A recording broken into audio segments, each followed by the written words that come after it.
Hai, saya Valensa Weho. Di video kali ini saya akan mereview buku yang berjudul Homo Deus, karya Yuval Noah Harari. Seperti yang kita lihat bahwa ini adalah buku lanjutan dari buku yang berjudul Sapiens. Di sini tertulis Homo Deus, kita kan sebagai Homo Sapiens. Dan di sini tertulis Homo Deus. Deus itu artinya Tuhan atau dewa.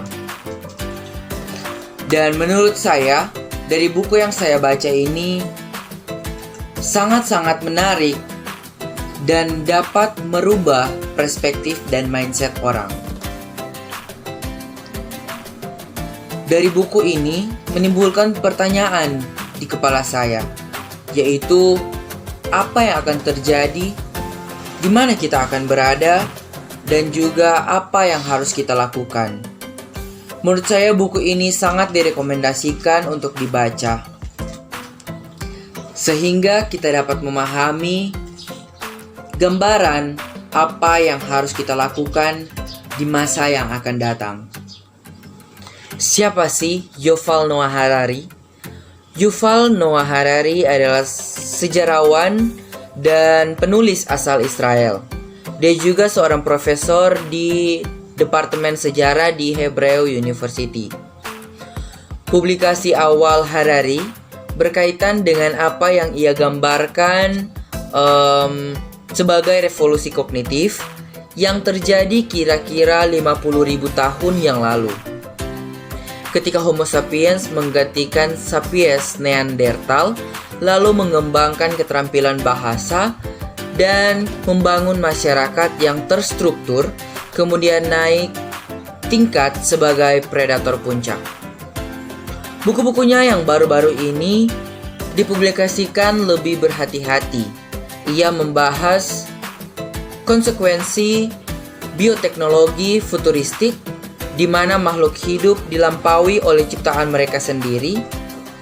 Yuval Noah Harari mengatakan Homo sapiens as we know them will disappear in a century or so. Pada awal buku, penulis menjelaskan manusia menghadapi 3 persoalan fundamental, yaitu kelaparan, penyakit, dan perang. Sekarang kelaparan memang masih ada, tetapi jumlah orang meninggal karena obesitas sudah jauh lebih besar. Perang demikian pula. Di tahun 2012, perang menewaskan 120.000 orang. Sementara angka bunuh diri sudah mencapai 800.000 orang. Masih dalam bagian awal pula, Harari menjelaskan setelah berhasil mengatasi ketiga persoalan fundamental tadi, manusia kini menetapkan sebuah agenda besar yang lebih berani lagi. Humanity's next targets are likely to be immortality, happiness, and divinity. We will now aim to overcome old age and even death itself, and having rise humanity above the beastly level of survival struggles, we will now aim to upgrade human into gods and turn Homo sapiens into Homo Deus.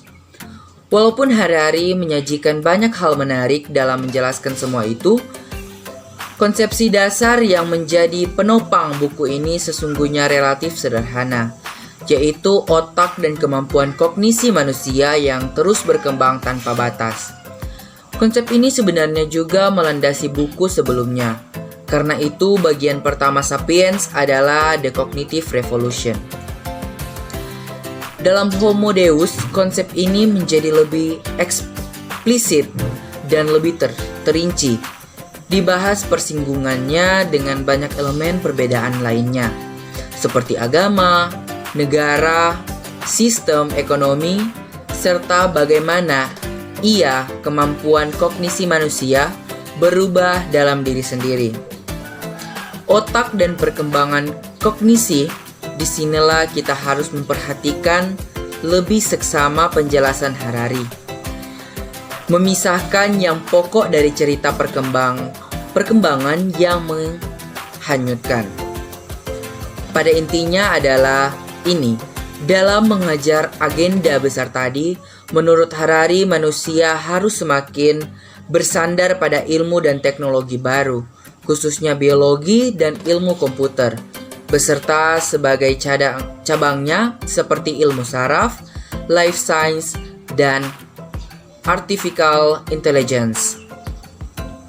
Semakin berkembang ilmu-ilmu baru ini akan semakin menyingkap tabir yang selama ini masih misterius, yaitu cara kerja otak manusia, proses berpikir dan mekanisme subjektivitas manusia, perasaan, jiwa, dan kesadaran. Inilah yang Harari sebut sebagai The Sapiens Black Box. Singkatnya, karena tuntutan real, manusia mulai membuka mahkotanya sendiri yang selama ini masih berupa misteri. Sejarah ini, apa yang mereka temukan di sana?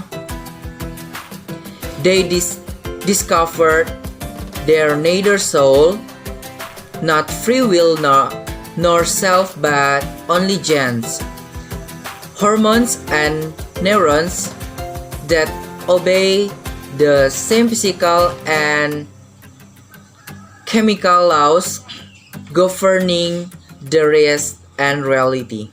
Perhatikan anak kalimat terakhirnya, mengikuti hukum-hukum fisika dan kimia yang selama ini juga mengatur realitas di sekeliling kita. Sistem kognitif Homo sapiens, algoritma yang digunakan Google dan Amazon, sesungguhnya sama dengan algoritma yang terjadi dalam sistem kognitif Homo sapiens setiap kali manusia berpikir atau mengambil keputusan sehari-hari. Bedanya hanya pada kompleksitas, tidak lebih. Namun masalah ini ialah persoalan teknis semata. Semakin ilmu berkembang, semakin perbedaan ini akan teratasi. Bahkan sekian tahun silam, komputer IBM Deep Blue sudah sanggup mengalahkan Grandmaster catur terkemuka Garry Kasparov.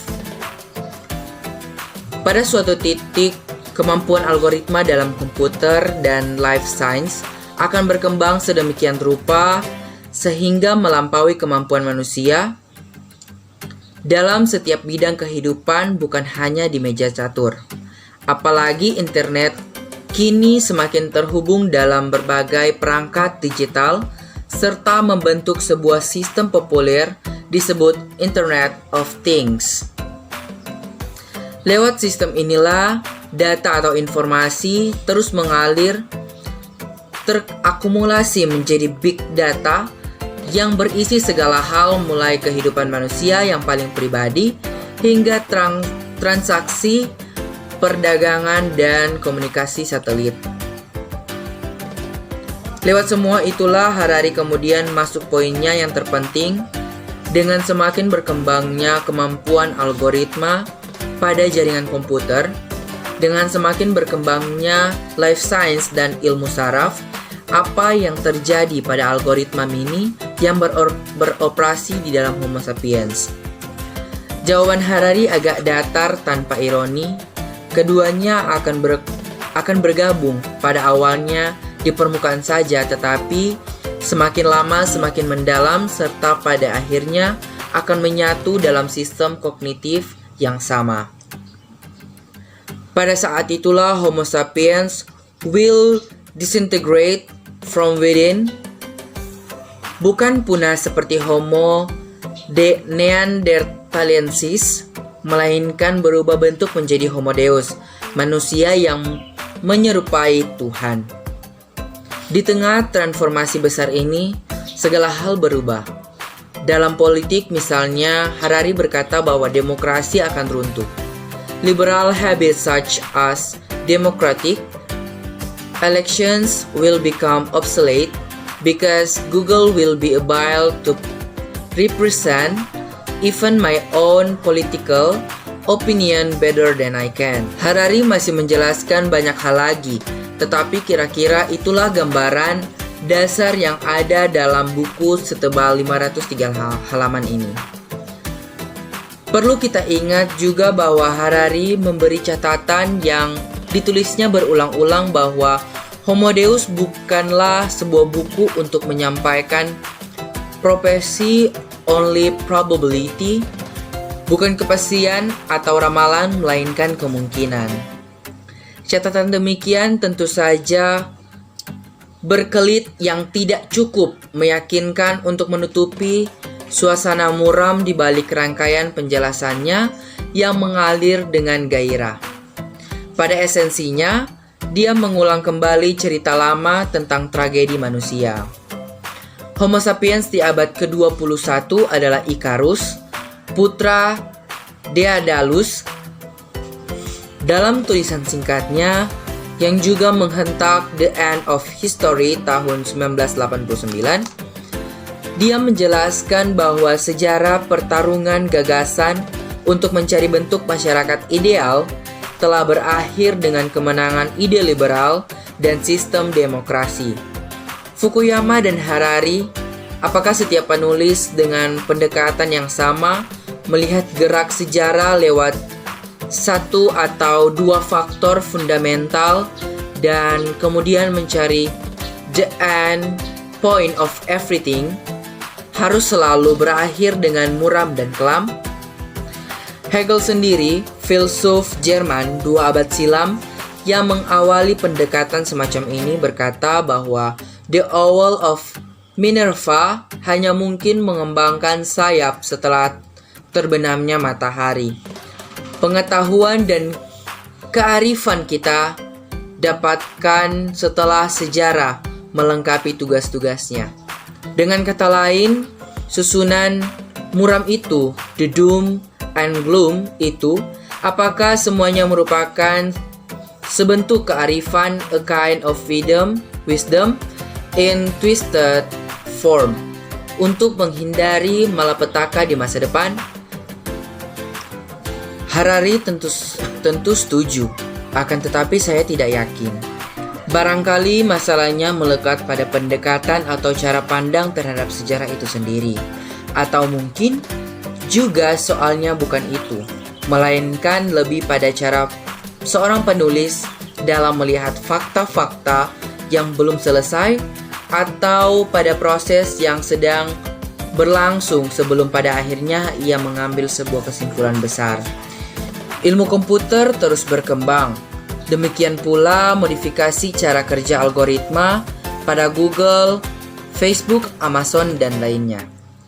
Susunan saraf serta cara kerja otak manusia juga sedang diteliti intensif dan saat ini masih dalam taraf awal. Spekulasi atau proyeksi tentu bagian dari kreativitas berpikir manusia dalam memberi makna proses perkembangan ini. Akan tetapi, kalau dengan itu semua kita kemudian meloncat terlalu jauh, lalu menyimpulkan bahwa itulah the end point yang akan mengubah perbedaan, termasuk membelokkan pola evolusi panjang manusia yang terjadi sejauh ini.